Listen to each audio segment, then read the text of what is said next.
भारत माता शिव शक्ति अवतार। आज है 4 अप्रैल 2025। रिवाइज डेट है 21/9/1967। प्यारे बच्चे, तुम जानते हो बाप स्वर्ग का मालिक बनाने आए हैं। ऐसे बाप को बहुत प्यार से याद करो। तुमको देख और भी ऐसे करेंगे। इनको ही कहा जाता है दिव्य अलौकिक कर्म। गीत है, तुम ही हो माता, तुम ही पिता हो। मीठे मीठे रूहानी बच्चों ने गीत सुना। आत्माओं ने इन जिस्मानी कर्मेंद्रियों से गीत सुना। गीत में तो पहले तो ठीक था, पिछाड़ी को फिर भक्ति की अक्षर थी। तुम्हारे चरणों की धूल। अब बच्चे, चरणों के धूल थोड़े ही होते हैं। यह रोंग है। बच्चों को बाप आकर राइट समझाते हैं। बाप आते भी हैं वहां से जहां से बच्चे आते हैं, निर्वाण धाम से। बच्चों को सबके आने का समाचार तो सुनाया, अपना भी सुनाया है कि मैं कैसे आता हूँ, आकर के क्या करता हूँ। राम राज्य स्थापन करने अर्थ रावण पर जीत पहनाते हैं। बच्चे जानते हैं राम राज्य और रावण राज्य इस पृथ्वी पर ही कहेंगे। अभी सारी पृथ्वी पर रावण राज्य है, फिर सारी पृथ्वी पर राम राज्य होगा। तुम अभी विश्व के मालिक बनते हो।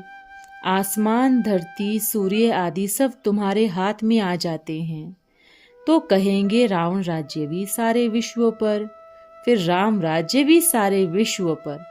अब रावण राज्य में 500 करोड़ हैं, राम राज्य में थोड़े होते हैं, फिर आहिस्ते आहिस्ते वृद्धि को पाते हैं। रावण राज्य में बहुत वृद्धि होती है क्योंकि मनुष्य विकारी बन जाते हैं। राम राज्य में है निर्विकारी। मनुष्यों की ही कहानी है। तो राम भी बेहद का मालिक तो रावण भी बेहद का मालिक। अभी कितने अनेक धर्म हैं, गाया हुआ है अनेक धर्मों का विनाश। इस समय अनेक आसुरी काम है। बाबा ने झाड़ का भी सारा समझाया है। अब दशहरा आना है, रावण को फिर जलाते रहेंगे। वह है हद का जलाना। तुम्हारी है बेहद की बात। रावण को भी सिर्फ भारतवासी ही जलाते हैं। जहां जहां जास्ती भारतवासी होंगे वहां जलावेंगे। वह है हद का दशहरा। दिखाते हैं लंका में रावण राज्य करता है और सीता को चुराए अपनी लंका में ले गया। यह तो हो गई हद की बातें। अब बाप कहते हैं सारे विश्व पर रावण का राज्य है। राम का राज्य अब है नहीं। राम राज्य अर्थात ईश्वर का स्थापन किया हुआ। सतयुग को कहा जाता है राम राज्य। माला सिमरते हैं ना, रघुपति राजा राम को नहीं सिमरते। राजाएं जो बनते हैं, जो सारे विश्व की सेवा करते हैं, उनकी माला सिमरते हैं। बाबा ने रुंड माला भी समझाई है, उनकी पूजा करते हैं। रुंड माला राज्य करते हैं।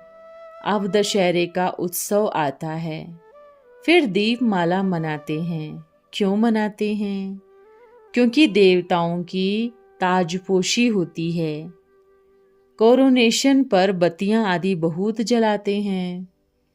एक तो ताजपोशी, दूसरा फिर कहा जाता है घर घर में दीपमाला। हर एक आत्मा की ज्योति जग जाती है। अभी सब आत्माओं की ज्योति बुझी हुई है। आयरन एज है, माना अंधियारा है। अंधियारा माना भक्ति मार्ग। भक्ति करते करते ज्योति हल्की हो जाती है। बाकी वह दीप माला तो आर्टिफिशियल है। ऐसे नहीं कि कोरोनेशन होता है, इसलिए आतिशबाजी करते हैं। दीप माला पर लक्ष्मी को बुलाते हैं, पूजा करते हैं। यह उत्सव है भक्ति मार्ग की। यह रोंग है। जो भी राजा तख्त पर बैठते हैं उनका कोरोनेशन डे मनाया जाता है धूमधाम से। यह सब है हद की। अब तो बेहद का विनाश, सच्चा सच्चा दशहरा होना है। बाप आते हैं सबकी ज्योति जगाने। मनुष्य समझते हैं हमारी ज्योति बड़ी ज्योति से मिल जाएगी। ब्रह्म समाजी के मंदिर में सदैव ज्योति जगी रहती है। जैसे परवाने ज्योति पर फेरी पहन फिदा होते हैं, वैसे हमारी भी तो आत्मा है, वह उस बड़ी ज्योति में मिल जाएगी। इस पर दृष्टांत बनाया है। अब तुम हो आधा कल्प के आशिक। तुम आकर एक माशूक पर फिदा हुए हो। जलने की बात नहीं। जैसे वह आशिक माशूक होते हैं तो एक दो के माशूक बन जाते हैं। यहाँ तो एक ही माशूक है, बाकी सब है आशिक। सभी आशिक उस माशूक को भक्ति मार्ग में याद करते रहते हैं। माशूक आप आओ तो तुम्हारे पर हम बलि चढ़ें। तुम्हारे सिवाय हम और किसी को याद नहीं करेंगे। यह तुम्हारी जिस्मानी लव नहीं है। उन आशिक माशूक का जिस्मानी लव होता है। बस एक दो को देखते रहते हैं, देखते ही जैसे तृप्ति हो जाती है। यहाँ है एक माशूक, बाकी सब है आशिक। सभी बाप को याद करते हैं, भले नेचर आदि को भी मानते हैं, फिर भी हे गॉड, हे भगवान मुख से जरूर निकलता है। सब उनको बुलाते हैं, हमारे दुख दूर करो। भक्ति मार्ग में तो बहुत आशिक माशूक होते हैं। कोई किसका आशिक, कोई किसका आशिक। हनुमान के कितने आशिक होंगे, ढेर। सभी अपने अपने आशिक के चित्र बनाए, फिर आपस में मिल बैठ उनकी पूजा करते हैं। पूजा कर फिर आशिक को डुबो देते हैं। अर्थ कुछ भी नहीं मिलता। यहाँ वह बात नहीं। यह तुम्हारा माशूक एवर प्योर गोरा है। एवर प्योर गोरा है, कब सावरा नहीं बनता। बाप मुसाफिर आकर सभी को गोरा बनाते हैं। तुम भी मुसाफिर हो ना, दूसरे देश से आकर यहाँ पाठ बजाते हो। मनुष्य नाटक रचते हैं तो उस देश के उसी देश में ही पाठ बजाते हैं। तुम दूसरे देश से अशरीरी आए हो, यहाँ आकर पाठ बजाया है। तुम्हारे में भी नंबरवार पुरुषार्थ अनुसार समझते हैं। अभी तुम त्रिकालदर्शी बन गए हो, रचता और रचना को जान गए हो। तुम हो त्रिकालदर्शी, आस्तिक ब्रह्मा के बच्चे। रचता के आदि मध्य अंत को भी जानते हो। जैसे जगत गुरु आदि का टाइटल मिलता है ना, तुमको भी यह टाइटल मिलता है। तुमको सबसे अच्छा टाइटल मिलता है सुदर्शन चक्रधारी। तुम्हारा बड़ा मर्तबा है ना, शिव बाबा को यह टाइटल दे सकते हैं, सुदर्शन चक्रधारी।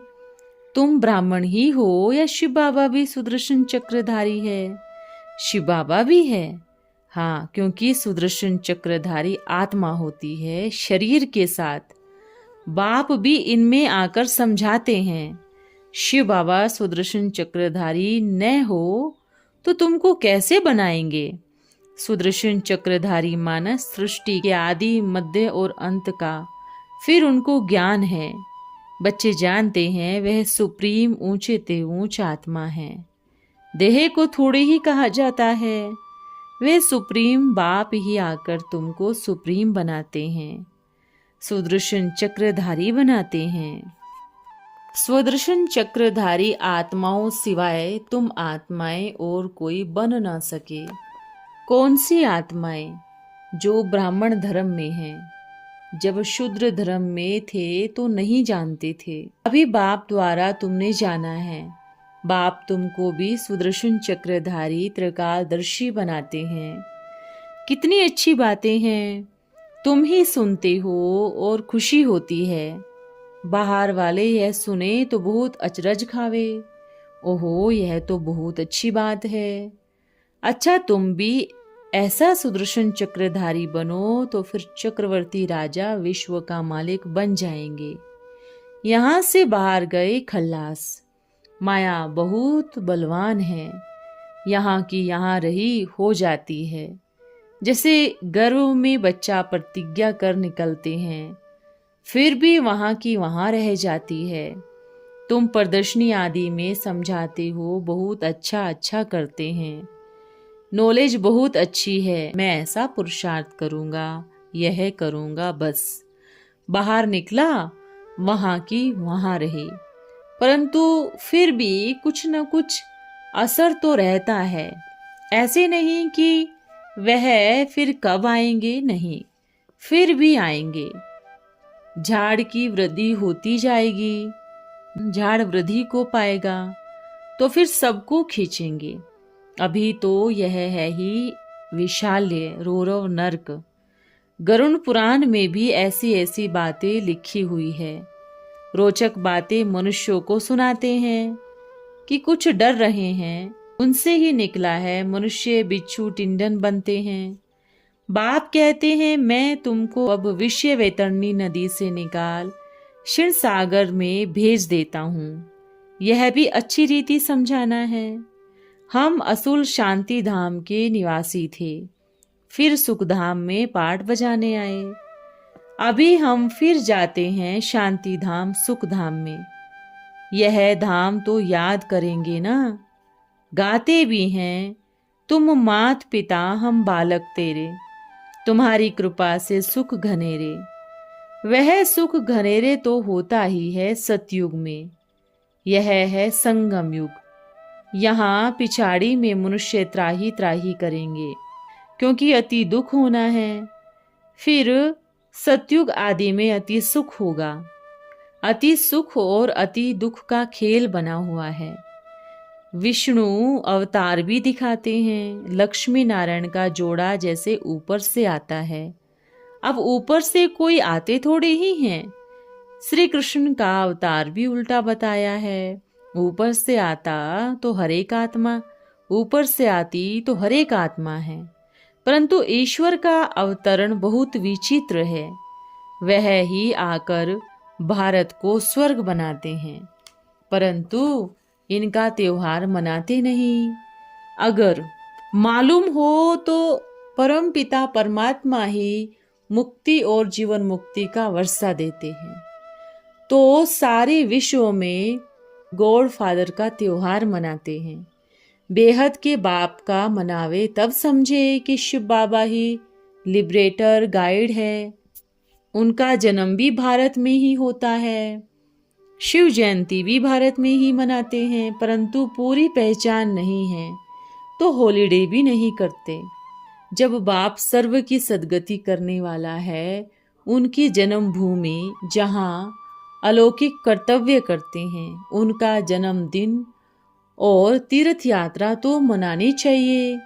तुम्हारा यादगार मंदिर भी यहाँ ही है, परंतु किसको पता नहीं है कि शिव बाबा ही आकर लिबरेटर गाइड बना है। कहते भी हैं सब दुख से छुड़ाए सुख धाम में ले जाते हैं, परंतु समझते नहीं हैं। परमात्मा को सर्वव्यापी कहने से, गीता को खंडन करने से कितना महत्व उड़ गया है, परंतु यह भी ड्रामा में बना हुआ है। भारत बहुत ऊंचे ते ऊंच खंड है। भारत की महिमा अपरमापार गाई जाती है। वहाँ ही शिव बाबा का जन्म होता है। इसको कोई जानते नहीं। स्टैंप नहीं बनाते, औरों की तो बहुत बनवाते रहते हैं। अब कैसे समझाया जाए तो इनके महत्व का दुनिया में सबको पता पड़े। विलायत में भी जहाँ सन्यासी आदि जाकर भारत का प्राचीन योग सिखलाते हैं, जब तुम यह राजयोग बताएंगे तो तुम्हारा बहुत नाम होगा। बोलो राजयोग किसने सिखाया? यह किसको भी पता नहीं। कृष्ण ने तो हठयोग सिखाया नहीं। यह हठयोग है ही सन्यासियों का, जो अच्छे अच्छे पढ़े लिखे होते हैं, जो अपने को फिलोसोफर आदि कहलाते हैं, बहुत शास्त्र पढ़े हुए हैं, वह इन बातों को समझे और सुधर जाएं। कहें हमने भी शास्त्र पढ़ा है, परंतु अभी बाप जो सुनाते हैं वह राइट है, बाकी सब रोंग है।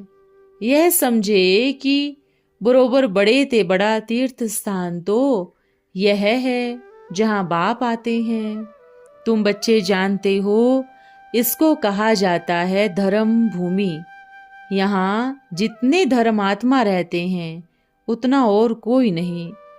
तुम कितना धर्म करते हो, बाप को जानकर तन मन धन सब इस सेवा में लगा देते हो।